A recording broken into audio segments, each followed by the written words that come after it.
Pourquoi a-t-on souvent tendance à se construire à travers le regard des autres?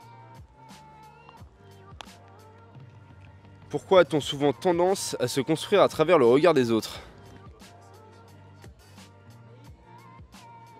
Pourquoi a-t-on souvent tendance à se construire à travers le regard des autres?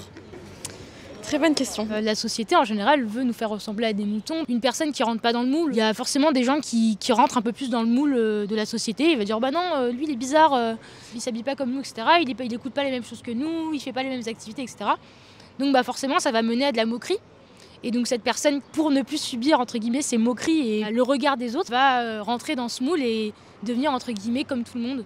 Pour moi c'est tout simple, on est en société, l'humain est un animal social qui se construit à travers les autres. On ne grandit pas seul, on grandit avec un environnement, avec une famille, avec un entourage, avec un cercle de travail. Le regard est très très important pour nous, mine de rien et de manière totalement inconsciente. Je sais que toute ma vie j'ai été construite avec ça. J'ai 26 ans, c'est long quand même. De se dire qu'il a fallu arriver à 24-25 ans avant de vraiment se sentir bien avec soi-même, parce que même si j'imposais mon style, j'étais hyper mal à l'aise à cause du regard des autres. Est-ce qu'il est forcément négatif ou parfois aussi il peut avoir un côté bienveillant? Et autant ça peut être négatif dans le sens où justement le regard des autres va me mettre hyper mal à l'aise et ça va détruire ma confiance en moi, autant à des moments, il y a des gens que je ne connais pas, qui sortent de nulle part, que justement je croise dans la rue, qui m'arrêtent, mais littéralement 2 secondes pour me dire t'as un flot de malades et qui tracent leur route. Et ça, c'est tellement gratifiant. En fait, c'est ces moments-là qui reboostent ma confiance et qui me dit, tu vois, en fait, ça sert à rien de changer ton physique à cause du regard des autres, en fait. Mais comme je te dis, il m'a fallu énormément de temps avant de le comprendre, ça.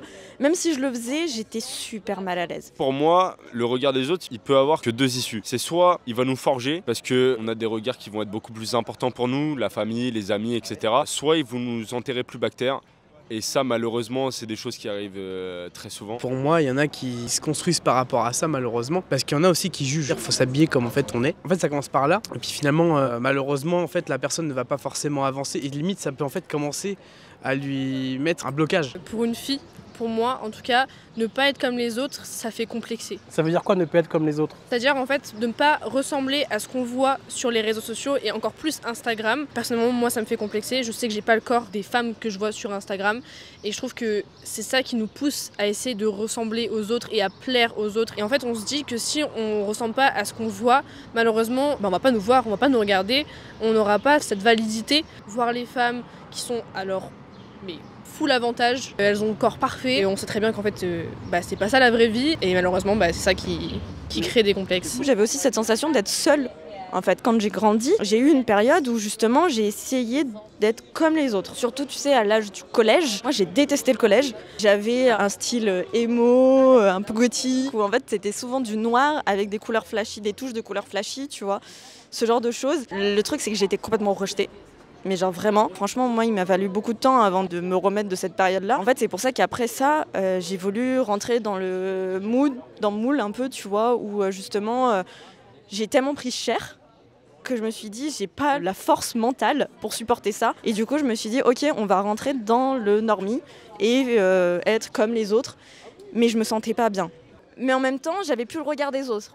Donc tu vois, c'est là où tu vois pourquoi est-ce qu'on se construit par rapport au regard des autres, c'est parce qu'en fait, ils te mettent super mal. Si tu ne rentres pas dans la norme, on te démolit en fait. On est là en mode, tu dois être comme on a dit que tu devrais être. En fait, tu dois rentrer dans le moule. Et si tu rentres pas dans le moule, tu vas être dénigré. Moi personnellement, je suis pas mal à l'aise.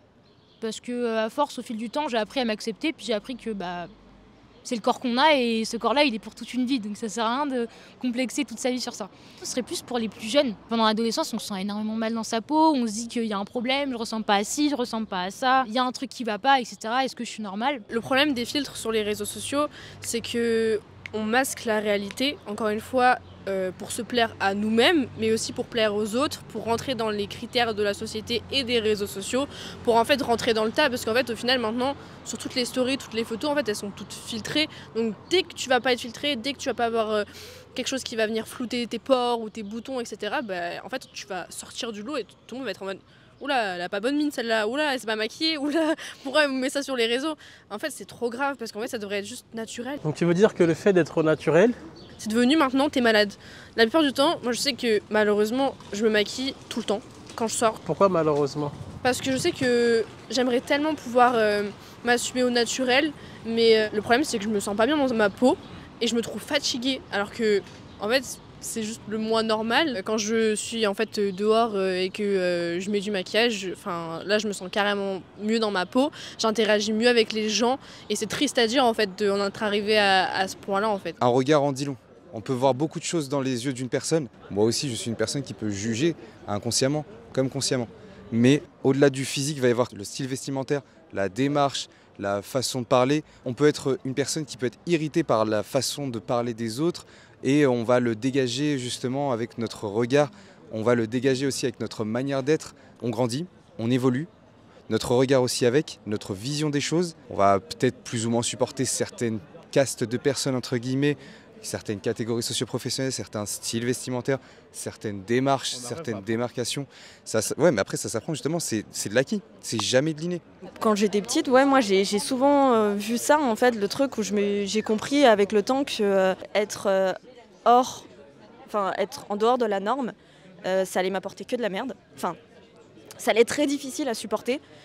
Et du coup, j'ai eu cette période où je suis retournée dans le normie pour histoire de reprendre un peu des forces, on va dire. Par épuisement, clairement, j'en avais marre en fait. Psychologiquement, ça m'épuisait. Hein. Et j'ai mûri très vite. Donc, comme j'étais très timide, j'observais beaucoup. Et en fait, j'ai appris à analyser le comportement des gens. Et ça, c'est ma timidité qui fait que j'ai pu faire ça, parce qu'en fait, quand tu es timide, tu ne parles pas et tu regardes beaucoup. Et c'est ça aussi qui m'a, je pense, permis d'arriver à débloquer mon côté sociable. C'est qu'en fait, à force d'analyser les gens, je fais un peu le caméléon. Il y a des personnes qui vont se faire un masque dès qu'elles sont en société pour pas montrer la personne qu'elles sont réellement. Moi, le premier, je l'ai déjà fait pendant des années dans ma vie. Se forger un masque, c'est quelque chose qui arrive très souvent. Mais justement, le regard des autres, il peut vachement nous influencer là-dessus. C'est intéressant ce que tu dis. Le masque, il a quelle fonction? Est-ce que c'est de se protéger ou plutôt de produire quelque chose qui sera perçu d'une certaine manière par quelqu'un en fin de compte? Personnellement, je dirais plutôt pour créer un lien social quand on ne l'a pas avec telle ou telle personne. En fonction de sa personnalité, on va savoir quel masque mettre sur notre visage ou non. À partir du moment où on commence à connaître la personne, changer de masque ou juste être complètement à découvert, complètement à nu, sans aucune carapace. Si par exemple je te dis ouais, tous les jours t'es moche, ça va te toucher. Ouais. Parce que du coup je suis proche de toi. Mais si une personne extérieure à toi, que tu connais pas forcément, qui te dit t'es moche, ça te fait quoi? Est-ce que c'est la personne qui est plus proche de toi où ça va te toucher, ou c'est la personne qui est random où ça va plus te faire mal? Bizarrement, pour moi, c'est vraiment la personne random qui va me faire de la peine, parce qu'en fait, la première caractéristique qu'elle va donner, c'est t'es moche. Donc ça veut dire c'est ce que je dégage. Si une personne vient me voir et me dit t'es moche, je fais ok. Parce qu'il y a forcément d'autres personnes qui vont me trouver belle et qui vont me dire cette personne-là, elle a du charme. Et je sais qu'autour de moi, j'ai pas de mal à ça. Si par exemple tu me dis t'es moche, je dis mon gars, qu'est-ce que t'as, genre. Et tu me dis premier degré, je le prends mal, je me dis mais sérieux là, genre comment ça? Alors qu'une personne qui est random, ça me fait pas mal parce qu'elle sait pas vraiment qui je suis. Certes, la première chose qu'elle voit c'est mon apparence, mais elle a pas vu le reste. Des fois, il suffit juste que la personne soit un peu, on va dire, entre guillemets, différente des autres. Ça peut partir extrêmement loin. On pense pas aussi dans les collèges tout ça. Mais tous les gens aussi qui, malheureusement, ils mettent fin à leur jour, des fois aussi, ça peut aussi commencer comme ça. Ah, tu t'es mal sapé, ah, t'es comme ça, t'es comme ça. Ouais, c'est non. du harcèlement. Mais oui, ça peut commencer par là.